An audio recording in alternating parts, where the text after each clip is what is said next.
Hello everyone, what's going on? My name's Poppin. Today's video, I'm doing something different. So, ever since I've been doing every collection video, I took the time and figured, hey, why not look into my favorite movie from each decade? So yeah, from the 1930s to the present day of the 2020s, why not do them in this video? So, let's start off with our first decade, the 1930s, and begin.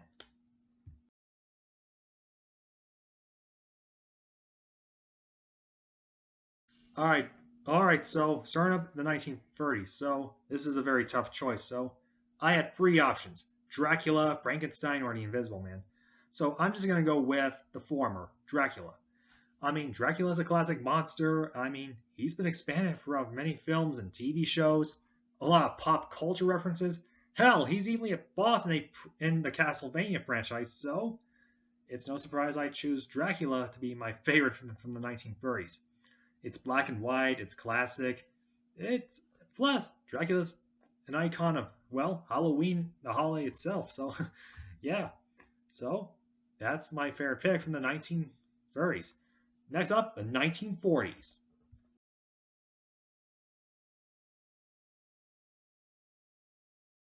Oh boy, the 1940s. Back then, World War II happened, so why not bring up another Universal monster? So, for my favorite from the 1940s, I'm gonna go with the Invisible Agent.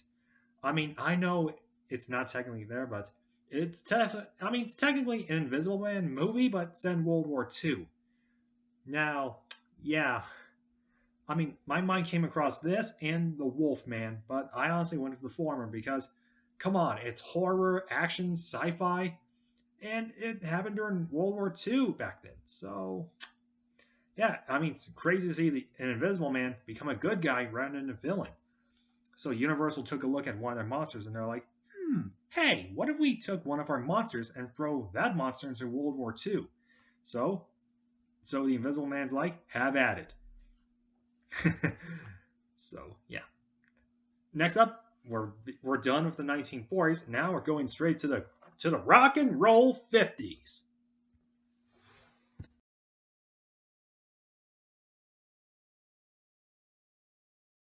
All right, we made it to the 50s. So for my favorite from the 50s, I have three options: Creature from the Black Lagoon, The Thing That Came from The Thing from Another World, and this, the original Fly. Now, a lot of you may be more familiar with the one by Cronenberg and starring Jeff Goldblum, and I respect that. But this one stars Vincent Price, and it's pretty much an obscured film. It's pretty much a classic. It's a classic in the 50s genre cinema. So, yeah.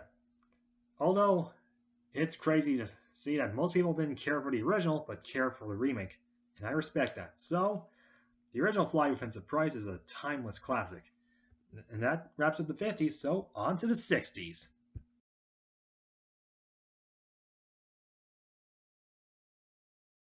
All right, the 60s. We made it. So for my favorite pick from the 60s, I choose this. So my mind came across this. So it was either this film, Psycho, The Birds, or Rosemary's Babies. But I honestly went with Dementia 13 for this one. I mean, this film is the feature film debut of the legendary director Francis Ford Coppola. This man is a legend. He gave us from everything like the Godfather trilogy to Apocalypse Now, and recently his new film and over for oh my god, for so long, Megalopolis. So it's no started. He started off this film when he was a student of the legendary Roger Corman. So yeah, Corman didn't direct, he produced it. Coppola, he directed. So this pretty much took place somewhere in Ireland. So Corman gave Coppola the leftover money to make a short indie film, and bada boom, Dimension 13 came out. So it did very well with critics, and it pretty much launched Coppola's career. So yeah, I argue that this movie is the progenitor for slashers. Psycho, eat your heart out. All right, enough of the 60s. Now we go to the 70s.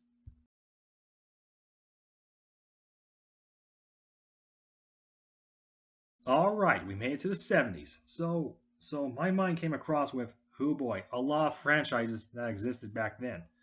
So my mind came across multiple options. It was either the Last House on the Left, Exorcist, Omen, Halloween, Phantasm, Alien, Annabelle, or Carrie, but my mind went with Alien. I mean, this is a science fiction classic of the 70s.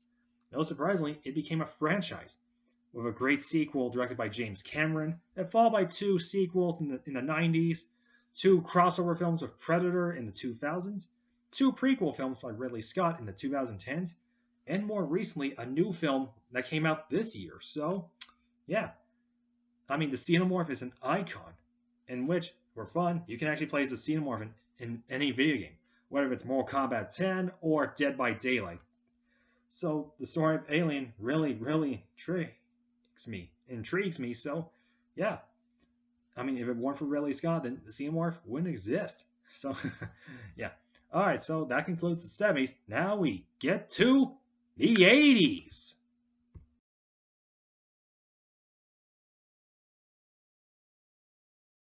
All right, so my mind had so many options from the A's. It was either slashers, Terminator, Killer Dolls. Yeah, sure, why not? Or creature films like Gremlins or Critters. But you know I'm very much biased, so bam, The Toxic Avenger. I mean, I know it's not much of a big franchise. I mean, it's made by an independent studio, Troma Entertainment, and I myself am a big supporter of Lloyd Kaufman, Michael Hurst, and the company itself. This movie is a treasured classic. It's what encapsulates the A's, namely aerobics at the time and spandex. But this movie is my all time favorite and spawned three sequels, two in '89 and one in the 2000s. In which, now there is word that there's an upcoming, now the upcoming remake is supposed to be out this year, starring Peter Dinklage, but there's been a lot of word going on that's been deemed quote unquote unreleasable. But I mean, it's stupid. But I'm still hoping it releases soon in the future. So without the Toxic Avenger, then Troma wouldn't have an official mascot. Oh, little fun fact: this movie stars also has Marissa Tomei on May from the Marvel Cinematic Universe. So that's a little fun fact for you. So this pretty much sums up the A's very well. So on to the 90s, the final decade of the 20th century.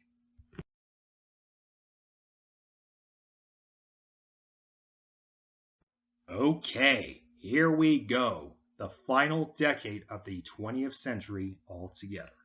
So my mind had a lot of options throughout that decade.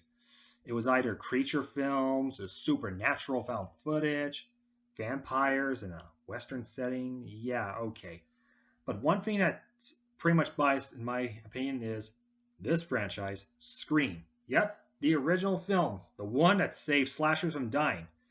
So yeah, during the heydays of the early 1980s, slashers were all the rage, thanks to big films like Halloween and Friday the 13th. They both ruled the genre in the early 80s.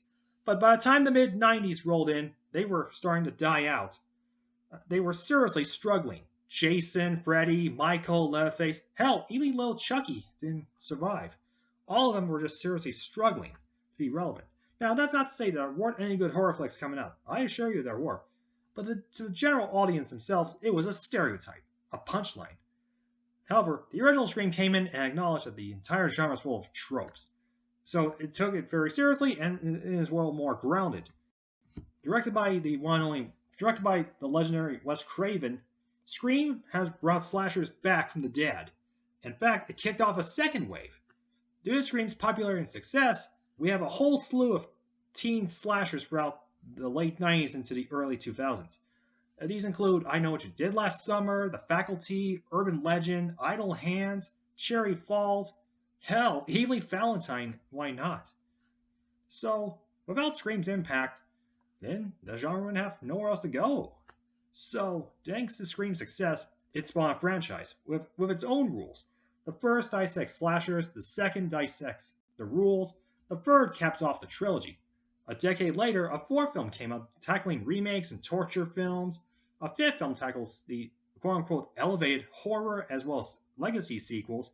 And the sixth film is, with no doubt, franchises. So I wonder if the seventh film will tackle like public domain movies. So yeah, get to it, Kevin Williamson. So Scream is my all-time favorite from the 90s. And with that, we're finally done with the 20th century. Now then, on to the new millennium, the 21st century.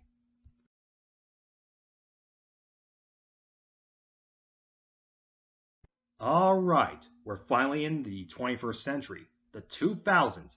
A lot of things have changed, namely, introductions of social media like YouTube, Facebook, and Twitter. They were getting popular. Now, as for movies, now my mind had a lot of options from that decade.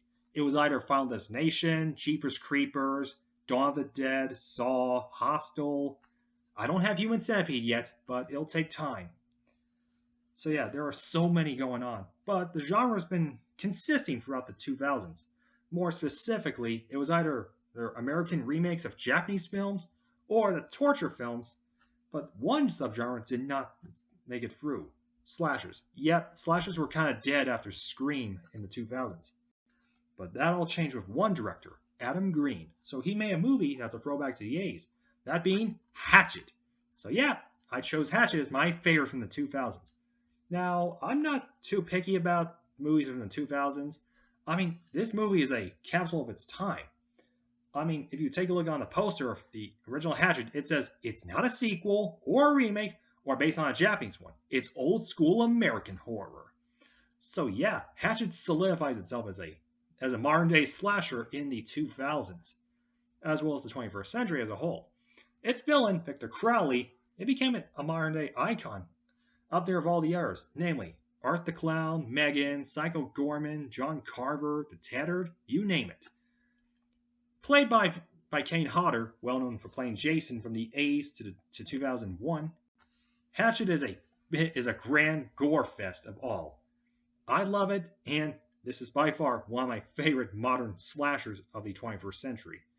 Surprisingly enough, Hatchet has spawned 3 sequels, and talks about a fifth film could be in the works in the future, so I don't know. I'm just going to have to wait until Adam Green gets going with the script. And thus, that concludes the 2000s. On to the last decade. On to the 2010s.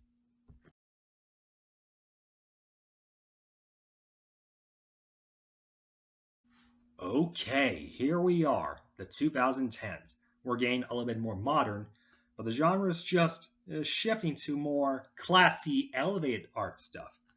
But I don't want to be very picky about it, so my mind had a lot of options from that decade. It was either the elevated stuff like Get Out, Hereditary, The Babadook, Us, or the average ones like Happy Death Day, Brightburn, Tusk. You all knew the rest. There were some franchises back then like Hatchet, like VHS, Purge, and Leone's Terrifier universe. So I decided to go beyond the border and just go with As the Gods Will. Yay! My first Japanese film to be on this, the first Japanese video to be ranked from the decade. So this film is based on a Japanese manga series, based on a Japanese manga series, in which director Takashi Miike took a look at it and he's like, okay, maybe I should adapt this to a film. Miike has done a lot of other adaptations in the past, notably the film adaptation of Ace Attorney. Wish he would have done I wish he would have done a movie adaptation of Street Fighter, but who are you gonna argue? So As the Gods Will is pretty much a standard time capsule. It's Japanese gore fest cinema right there. And pretty much, it has a lot of good stuff, like the Daruma doll's creepy. Yeah, I would consider the Daruma doll to be a modern icon of all the others. So, it's kept all the supernatural stuff to it. Even the giant cat statue is very cool and creepy at the same time. In which I can't argue anymore, but this movie is my absolute favorite from the 2010s. More noticeably, 2014. Speaking of 2014, we're finally going to our final decade. This decade alone.